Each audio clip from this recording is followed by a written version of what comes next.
어떤 시한부 종말론자가 예수님이 곧 오십니다. 언제 몇 월 며칠 날 오십니다. 그러니까 목사님이 그에게 그렇게 말했어요. 그러면 그때 당신은 휴거가 되겠네요. 물론이죠. 당신은 집이 있습니까? 그러니까 물론 집이 있죠. 그러면 당신은 휴거하면 집 그거 나한테 주십시오. 그러니까 화를 내면서 갔다 하는 말이 있죠. 무슨 말이냐면 사람들이 믿는 거하고 그것을 온전히 따르는 거하고는 달라요.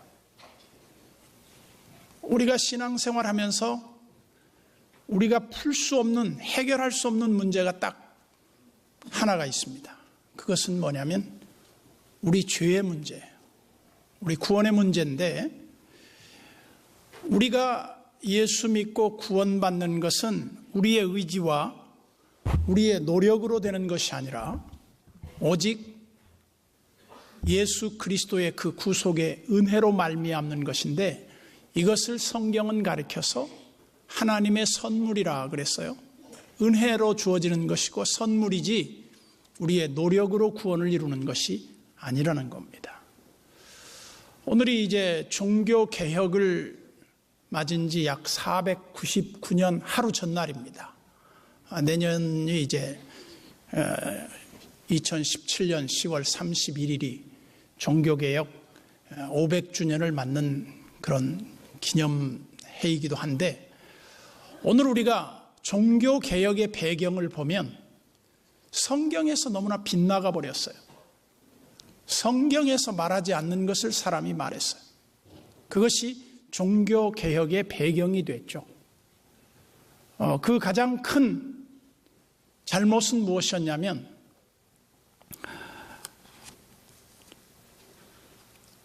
제217대 교황 레오 10세가 지금 로마에 가보면 성 베드로 성당이라고 불려지는 그 로만 캐톨릭의 본산지가 있죠. 그런데 그 건물이 어마어마한 예술품이거든요. 그런데 그 건축 비용이 부족하다 보니까 사람들에게 거짓말을 해요. 뭐라고 말했냐면 면죄부를 팔았어. 근데 이 사람들이 그때 당시에 사실 또 무식하기도 했어요. 왜 무식했냐면 죄 용서에 대한 신학적 근거를 몰랐어요. 그러다 보니까 이 사람들이 어떻게 말을 했냐면, 요즘도 신천지 이단 같은 데에서도 보면 요한계시록의 14만 4천을 오해합니다. 여러분, 우리 구원받은 숫자가 14만 4천이다. 그러면 만약에 신천지 그들의 주장대로 말한다고 하면 14만 4천은 이스라엘의 12지파의 각 지파별로 12,000명씩 합해서 14만 4천이에요. 14만 4천은 벌써 넘었죠. 그러면 오늘 우리가 처한 상황에서 14만 4천이라고 하는 것은 숫자적인 의미가 아닌 상징이라는 것을 누가 봐도 알 수가 있어요. 그런데 그 숫자를 그 아크릴로 새겨가지고 구원의 표라고 팔아먹었어요. 그뿐 아니라 종교개혁 당시에 그때도 보면 면죄부라고 하는 희한한 그 카드를 팔아먹었어요. 그거를 돈을 주고, 그 말을 주고 동전에 그 통에 돈이 떨어지는 순간 당신의 부모들이 먼저 세상을 떠났더라도 이 면죄부를 사는 순간 당신의 부모들은 구원받는다. 얼마나 좋은 말이에요. 그냥 그걸 샀어요. 근데 그걸 아는 사람들은 사기죠. 어떻게 그럴 수 있냐 이거죠. 그러면 우리가 생각할 때 어떻게 우리가 구원을 받을 수 있는가? 성경에서는 구약에서 우리의 구원에 대한 것을 계속 모형을 보여주었습니다. 그 단적인 예가 에덴 동산에서 선악과를 따먹은 아담과 하와에게 그들이 하나님을 두려워서 부끄럽고 두려운 나머지 나무로 옷을 만들어서 자기들을 가리고 나무 뒤에 숨어서 하나님을 피하는 거예요. 그때 하나님이 아담을 찾아오죠. 일명 아담아 네가 어디 있느냐 물어요. 그때 아담이 이렇게 답하죠. 하나님 제가 벗었으므로 숨었나이다. 아니 누가 너 벗었음을 말해줬느냐. 스스로 하나님의 말씀을 어긴 인간은 하나님을 피하게 돼 있어요. 그럼에도 불구하고 하나님이 그를 찾아와 하나님이 그를 구원해 주시는데 어떻게 구원해 주십니까? 예표적인 거지만 그를 위해서 나무로 입은 그 옷을 벗기시고 양을 잡아서 양의 가죽으로 그의 옷을 입혀줘요.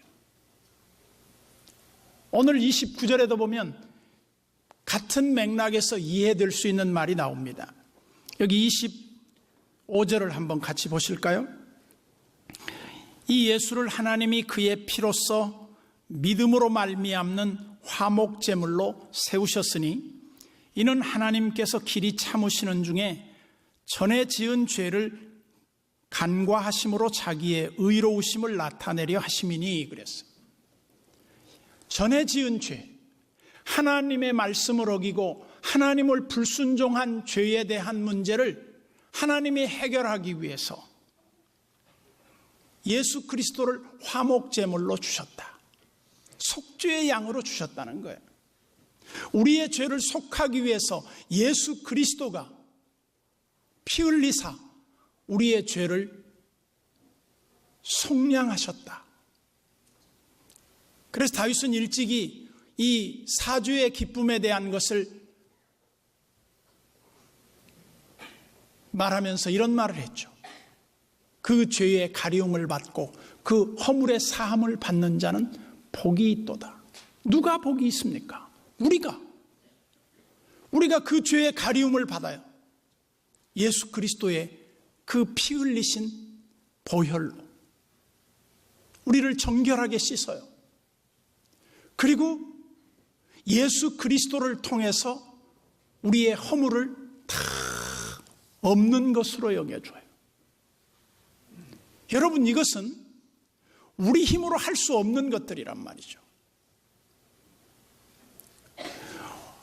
일반적인 종교에서는 구원을 이루기 위해서 선행을 쌓습니다. 종교적인 노력을 합니다. 그러나 우리 기독교는 종교가 아니에요.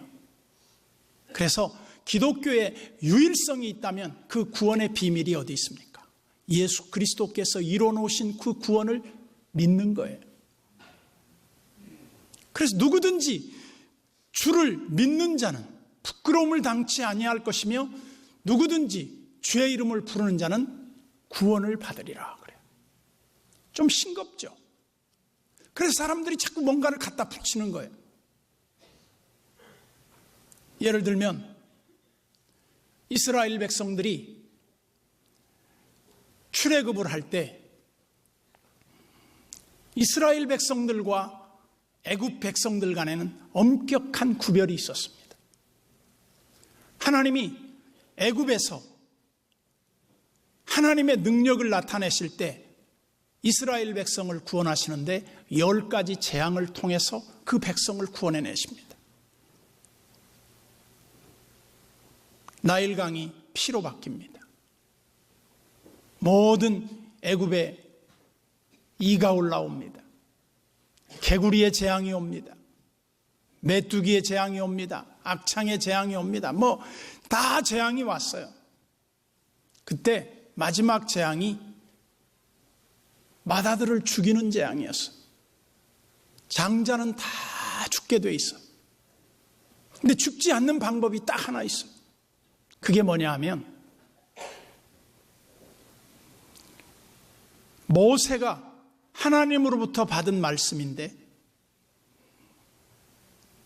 자기 집과 자기 문설주에, 자기 문과 문설주에 양의 피를 발라놓으면 죽음의 천사가 그 집을 지나갈 거라는 거예요.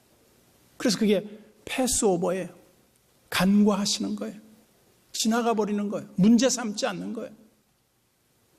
만약에 그 집안에서 어떤 사람이 싸우고 문제가 있고 거기에 도둑놈이 숨어들었다 해도 그 죽음의 천사는 그 피를 보고 지나가지 전혀 문제 삼지 않아요.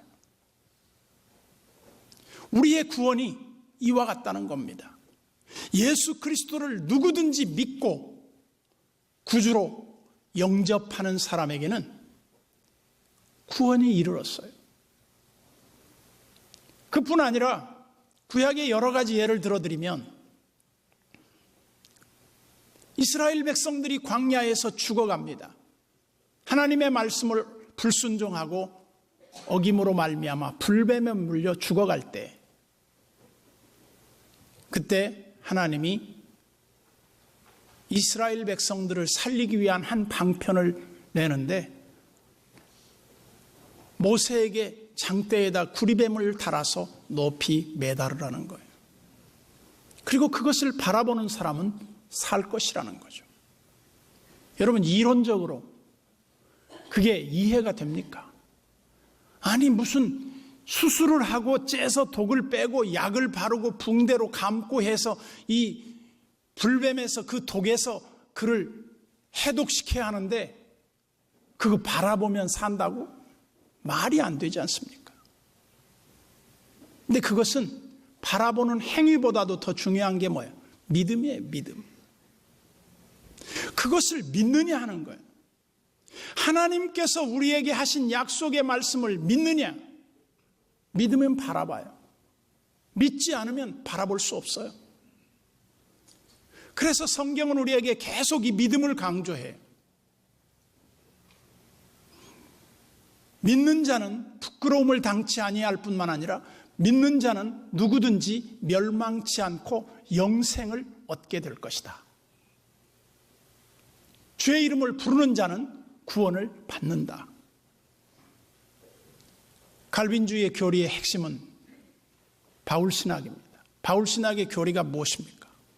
우리가 예수 그리스도를 믿음으로 말미암아 의롭다함을 받았으니 이제 예수 그리스도를 믿음으로 구원받은 사람들은 하나님의 자녀가 되었다.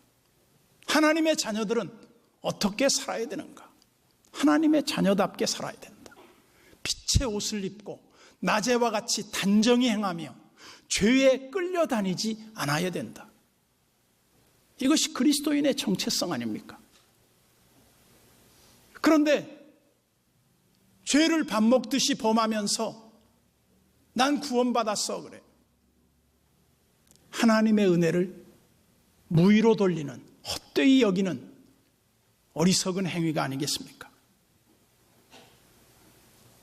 그러나 우리가 구원받은 이후에 우리가 어떻게 살아야 할 것인가에 대한 자기 헌신은 다른 사람이 대신해 주지 못합니다.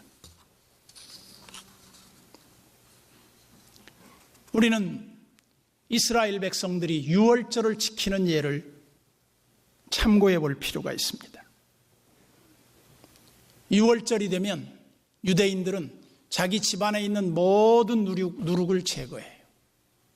다른 말로 하면 우리도 모르는 사이에 죄에 오염되어 있을 모든 죄에서부터 자기 자신을 정결케 하는 거예요. 그리고 그들은 그 유월절에 참여하기 전에 반드시 양을 잡아요. 그리고 떡을 먹는데 떡도 애굽에서 벽돌을 굽던 그 고통을 생각하면서 그들은 그 떡 색깔을 벽돌 색깔로 굽는다고 합니다. 근데 그 재료는 너무 써서 먹을 수가 없어서 과일 잼에다가 발라서 이렇게 먹는다고 합니다. 그리고 그들은 먹을 때 꼭 양 그 정갱이를 먹는다고 그래요. 그래서 왜 양 정갱이를 먹느냐 그랬더니 이스라엘 백성들이 노예 생활하면서 그 고통 속에서 정갱이가 깨어질 만큼 힘들게 일을 했다는 거예요. 우리 조상들이 고생한 그 고통 속에서 하나님이 우리를 구원해 주신 그 은혜를 그들은 그렇게라도 감사하면서 표현했다는 거죠. 우리는 그럼 뭡니까? 하나님의 은혜를 받으면 그것으로 끝이 아니에요. 저는 늘 이런 생각을 합니다. 하나님의 이 큰 구원을 너희가 이렇게 등한히 여기는 것이 옳은가 생각해 봐라. 이렇게 살아서는 안 된다는 거죠. 그러면 어떻게 살아야 됩니까? 우리는 하나님 앞에서 우리의 위치를 분명히 해야 해요. 우리의 의로서 하나님의 그 의를 이룰 수 없다는 거, 그걸 너무 잘 압니다. 오늘 말씀 26절을 보시죠. 곧 이때에 자기의 의로우심을 나타내서 자기도 의로우시며 또한 예수 믿는 자를 의롭다 하려 하심이라. 예수님이 이 땅에 사람의 몸을 입고 오십니다. 오셔서 예수님이 의를 이루시는데 어떻게 이루셨습니까? 율법의 요구를 100% 만족시켜드렸습니다. 여러분, 지금까지 어떤 사람도 하나님의 율법의 의를 이룬 사람이 없어요. 유일하게 예수 그리스도만이 완전하게 율법을 이루어요. 그래서 더 이상 율법에 쏘는 것이 없어져요. 율법이 더 이상 무색하게 돼요. 그리고 예수님께서 마지막 십자가의 구원의 완성을 하면서 이런 말씀을 하죠. 다 이루었다. 구원을 완성시키셨다는 거예요. 더 이상 어떤 것도 없어요. 그러면서 주님이 이 땅에 오셔서 이루신 그 구원의 은혜를 우리에게 주시기를 기뻐하시고 누구든지 저를 믿는 자는 멸망치 않고 영생을 얻게 하려 하심이라. 이 땅에서 어떤 사람은 좀 호화롭게 살 수 있는 사람도 있어요. 어떤 사람은 조금은 초라하게 사는 사람도 있어요. 그러나 분명한 것은 언젠가는 우리가 다 주님 앞에 심판을 받게 될 거예요.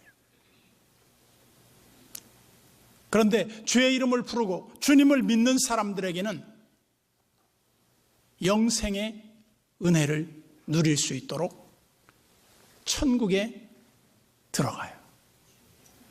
그러나 어떤 사람은 천국에 들어가지 못해요.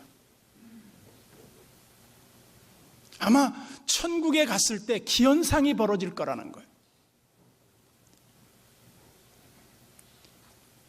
나 같은 죄인이 구원받은 사실에 대해서 놀랄 것이라는 거죠. 그리고 꼭 올 줄로 알았던 사람이 천국에서 보이지 않는 것을 보고 놀랄 거라는 거예요. 그리고 전혀 오지 않을 것 같은 사람이 천국에 입성해 있는 걸 보고 놀랄 것이다. 존 뉴턴의 말입니다. 그만큼 구원은 어떤 객관적 근거가 없다는 거예요. 하나님의 은혜만 있다는 거예요. 그러면서 27절에 이렇게 말합니다. 그런즉 자랑할 때가 어디 있느냐? 어디냐? 있을 수가 없느니라. 우리가 이뤄놓은 게 없는데 뭘 자랑한단 말이에요. 우리가 수영으로 건널 수 없어요. 그러면 여러분들 중에는 항공모함 타고 건너가죠. 구원의 방편이라고 하는 것은 예수 그리스도라고 하는 이 십자가를 통하지 않고는 구원의 길이 없다는 거예요. 그러면서 그 뒤에 보세요. 무슨 법으로냐? 행위로냐? 아니라 오직 믿음의 법으로니라. 오직 믿음이, 오직 믿음. 그래서 여러분들이 로마서는 유대인들에게 그 편지로 교리를 알려주는 것인데, 이 로마서를 통해서 우리에게 뭘 말합니까? 제일 강조점이 딱 하나예요. 그것은 모든 사람은 죄를 범하였음에 하나님의 영광에 이를 수 없었고, 우리가 오직 구원받는 길은 예수 그리스도를 믿음으로 말미암아 의롭다 하는 것 외에 다른 방법이 없다. 근데 이것이 싱겁다는 겁니다. 예수 믿는 사람들이 이게 싱거우니까 자꾸 다른 걸 갖다 끌어붙여요. 그러면 또다시 종교개혁을 해야 되는 거예요. 그래서 열매로서 나무를 알지니 그랬어요. 그러면 우리가 구원을 받았는데 그냥 가만히 앉아 있으면 되는 건가? 아니죠. 오늘 그 다음 말씀을 보세요. 28절에 그러므로 사람이 의롭다 하심을 얻는 것은 율법의 행위에 있지 않고 믿음으로 되는 줄 우리가 인정하노라. 즉 하나님 앞에 의롭다 하심을 얻는 것, 구원의 길은 율법의 행위를 지킴으로 말미암아 이루어지지 않고 믿음으로 말미암는다는 거예요. 그러면서 하나님의 이 구원 계획에 있어서 유대인들은 너무너무 자만심이 강했어요.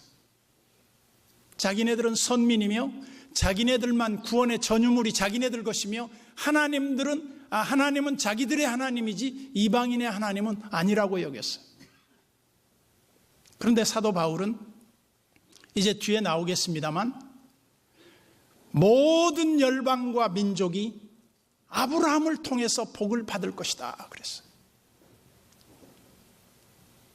유대인들은 항상 아브라함의 후예라는 긍지가 대단했습니다. 그러나 우리는 예를 들어서 내가 목사입니다. 우리 애가 목사 딸입니다. 목사 딸이기 때문에 구원받는 거 아닙니다. 여러분 자녀들 중에 여러분 믿음이 좋아서 여러분 자녀들이 구원받는 거 아닙니다. 예수를 믿고 예수를 구주로 영접하지 않으면 구원이 없어요. 이것은 혈과 육이 아니에요. 베드로가 유명한 가이사라 빌립보 지방에서 신앙의 고백을 하죠. 제자들에게 묻습니다. 거대한 로마 황제 우상이 서 있는 곳 앞에서 주님이 묻습니다. 사람들이 인자를 누구라고 하더냐? 예, 어떤 사람은 엘리야라고 합니다. 어떤 사람은 에레미야라고 합니다. 어떤 사람은 선지자 중에 하나라고 하더이다. 그러면 너는 나를 누구라고 하느냐? 너희는 나를 누구라고 하느냐? 그때 베드로가 유명한 말을 하죠. 주는 그리스도시요 살아계신 하나님의 아들이십니다. 여러분, 이 말은요 그 자리에서 목이 날아가는 말이에요. 로마의 1세기의 황제 숭배 사상을 거역하는 엄청난 무서운 말이에요. 그 말을 고백함과 아울러 모가지를 치는 거예요. 그런데 사도 베드로는 죽음을 두려워하지 않고 주는 그리스도시요 살아계신 하나님의 아들이십니다. 이렇게 고백해요. 그러면서 유대인의 하나님으로 오해하던 유대인들에게 사도 바울은 유대인의 하나님만이 아니다. 너희들의 하나님의 전유물이 아니다. 하나님은 이방인의 하나님이다. 이방인들에게도 똑같은 하나님이다. 그러므로 누구든지 믿음으로 구원받을 수 있는 길을 열어놓으셨다는 겁니다. 우리가 이 복음을 받고 이 은혜를 입은 것은요 결코 작은 일이 아니에요. 그러면서 30절에 보면 이렇게 말합니다. 할례자도 믿음으로 말미암아 또한 무할례자도 믿음으로 말미암아, 즉 유대인도 믿음으로 그리고 이방인도 믿음으로, 구약에도 믿음으로 신약에도 믿음으로. 어떤 사람은 구약에는 행위로 신약에는 믿음으로. 아니에요. 구약에도 믿음으로요. 이 장대에 달린 뱀을 바라보는 자는 살리라. 믿음이에요. 이 피와 이 피의 약속을 믿는 자는 죽음에서 제외돼요. 자, 이제 결론적으로 말씀을 드립니다. 31절을 보세요. 그런즉 우리가 믿음으로 말미암아, 즉 우리가 예수 믿고 구원을 받았어요. 믿음으로 말미암아 이제 구원을 받았으니까 율법은 다 폐기 처분해야 됩니까? 아니에요. 율법을 파기하느냐? 그럴 수 없다. 율법 파기하는 게 아니다. 그럼 어떻게 해야 돼? 도리어 율법을 굳게 세우느니라. 그럼 율법주의자가 되란 말입니까? 그 말이 아니에요. 하나님의 말씀을 지키는 거예요. 어떻게 지킬 수 있습니까? 우리는 하나님의 말씀을 지킬 수 없습니다. 그런데 어떻게 율법을 세웁니까? 나를 사랑하는 자는 내 계명을 지키느니라 그랬어요. 하나님을 믿고 따르는 사람이 하나님 말씀과 상관없는 삶을 사는 것은 하나님을 사랑하지 않는 것이며 하나님의 그 구원을 비웃는 거나 마찬가지예요. 그래서 우리는 하나님 안에서 이 큰 구원, 예수 그리스도께서 우리에게 값없이 주신 이 구원의 선물을 결코 은혜를 배은망덕하는 이 악한 무리와 같이 살아서는 안 된다. 우리가 주님을 위해서 살아야 된다. 그래서 사도 바울은 그런 고백을 했어요. 우리가 살아도 주를 위하여, 죽어도 주를 위하여. 그러므로 우리가 사나 죽으나 우리가 주의 것이로다. 난 여러분들이 온전히 주님의 것으로 살아갈 수 있기를 주님의 이름으로 축복합니다.